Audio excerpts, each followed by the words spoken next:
Hello and welcome back to StarCraft II. Here we go, another ladder game. I have actually been playing a few games and I'm against a Protoss this time. Still playing Zerg, I decided not to change. Yes, I just can't. Okay, I think I'll just do so badly at Terran and Protoss that I'd probably never want to play again. But here we go, we're on Typhon Peaks. And this was an interesting game for me. Okay, it went well, I'll say that. But there was a lot of luck involved, which or like more often than not seems to be the case with my games. So I actually went into this deciding that I wanted to try an early game. I was going to get a Roach Warren down pretty early and do some sort of Roach Zergling rush with Metabolic Boost out, obviously. But I wasn't going to commit to it fully. I wanted to put a bit of pressure on and then expand behind that.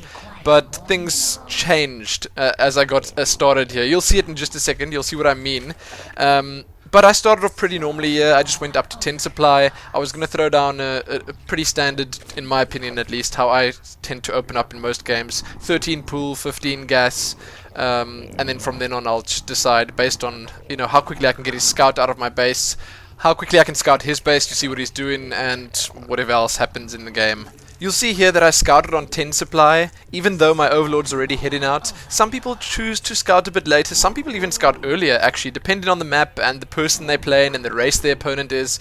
But I like to scout on 10, it doesn't really damage your economy that much and you can get into your opponent's base before they block it off totally. And that, in my opinion, as Zerg is one of the most important things. You gotta get that scout in there, you gotta see what's going on. Obviously you can sack an overlord, you can sack overlords multiple times, but hey, it's just easier if you can see what's going on right from the start. You can see if you're actually going to need that Roach Warren down. You can see how quickly you want to get your expansion down. If he's going to try prevent you from doing that, there's just a lot of stuff that you can see that'll actually help. So, spawning pools down, gas going down on 15. Everything's going according to plan right now, but I still hadn't found my opponent, so I didn't really know exactly what was going on. My Overlord was moving into position, and I was going to throw down my Roach Warren pretty soon. I was actually just waiting for my opponent's scout. I still hadn't seen it, and generally you want to wait till you can at least keep it out of your base, or at least till he's done his first circle through your base, then you throw the Roach Warren down so they don't spot it. Because if Protoss do spot that Roach Warren going down, then you always see a really quick sentry, and that can be quite bothersome, especially if they can get 2 down, because then it just takes way too long to get into their base. Anyway, I spotted the scout coming in there, so that's good. You should always be watching your minimap. I don't always watch my minimap, but I tend to catch little red dots moving around there every now and then.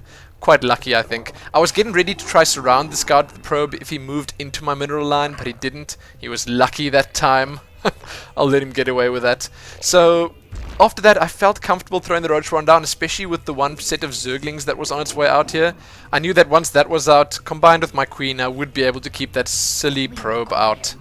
But something happened. In just a second here you'll see something happened that I spotted on the minimap, and that pretty much changed the entire game for me. As you can see over there, that was more than one Zealot. That looked like at least 3 Zealots moving by there, and that would have immediately tipped anyone who sort of knew what was going on off that he must have been 2 gating, at least 2 gates. Because, I mean, you can't get that off 1 gate. His 1 gate would have just been finished a little while ago. Having at least 3 Zealots out would have just been a bit much. Okay, he must have cut something back to be able to get those out.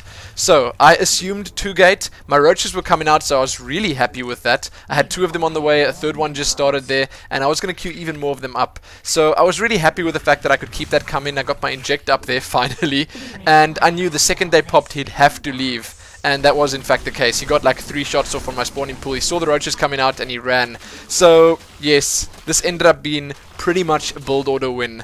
Okay, I sort of spoiled it there for you guys now, but after seeing that, I mean, he couldn't really do much from this. His cybernetics core probably wasn't really close to done yet, if it was even down, and in my opinion he would have done a lot better with a proxy 2 gate here.